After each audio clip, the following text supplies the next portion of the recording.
ശ്രീകൃഷ്ണപുരത്ത് മഴയിൽ ഒഴുകിവന്ന് ഗതാഗത തടസ്സം സൃഷ്ടിച്ചുകൊണ്ട് റോഡിൽ അടിഞ്ഞുകൂടുന്ന മണ്ണ് ഉൾപ്പെടെയുള്ള മാലിന്യങ്ങൾ ഡിവൈഎഫ്ഐ പ്രവർത്തകർ നീക്കം ചെയ്തു.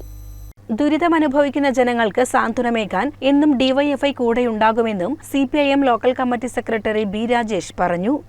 കഴിഞ്ഞ കുറേ ദിവസമായി അമ്പാടി കനാലിന്റെ റോഡിൽ വന്നിട്ടുള്ള മൺതിട്ടകൾ മൂലം ബൈക്ക് യാത്രക്കാർക്ക് സഞ്ചരിക്കാൻ കഴിയാത്ത ഒരു സാഹചര്യമുണ്ട് എന്നുള്ളത് ശ്രദ്ധയിൽപ്പെട്ടതിൻ്റെ ഭാഗമായാണ് ഇന്ന് ഡിവൈഎഫ്ഐയുടെയും പാർട്ടി പ്രവർത്തകരുടെയുമൊക്കെ നേതൃത്വത്തിൽ ഇത്തരത്തിലുള്ളൊരു പരിപാടി ആലോചിച്ചിട്ടുള്ളത്.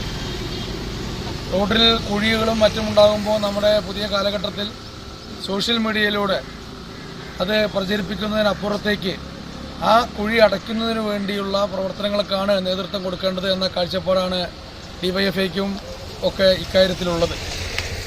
റോഡിൽ ഇത്തരത്തിലുള്ള ചെറിയ കുഴികൾ വലുതാവാതെ ശ്രദ്ധിക്കേണ്ടത് പൊതുജനങ്ങളുടെ കൂടി ഉത്തരവാദിത്തമാണ് എന്നുള്ളത് മനസ്സിലാക്കിക്കൊണ്ട് വേണം ഇത്തരത്തിലുള്ള പ്രവർത്തനങ്ങൾക്ക് എല്ലാം നമ്മൾ മുന്നോട്ട് ഇറങ്ങേണ്ടത് എന്നുള്ളതാണ് ഇതുമായി ബന്ധപ്പെട്ട് സൂചിപ്പിക്കാനുള്ളത്. പരിപാടിയിൽ ശ്രീകൃഷ്ണപുരം ഗ്രാമപഞ്ചായത്ത് vice president M Sukumaran, DYFI മേഖലാ secretary C Sujith, president C Sarath, treasurer Krishnachandran, youth brigade captain Krishnadas, Suresh Babu, Sunil എന്നിവർ പങ്കെടുത്തു.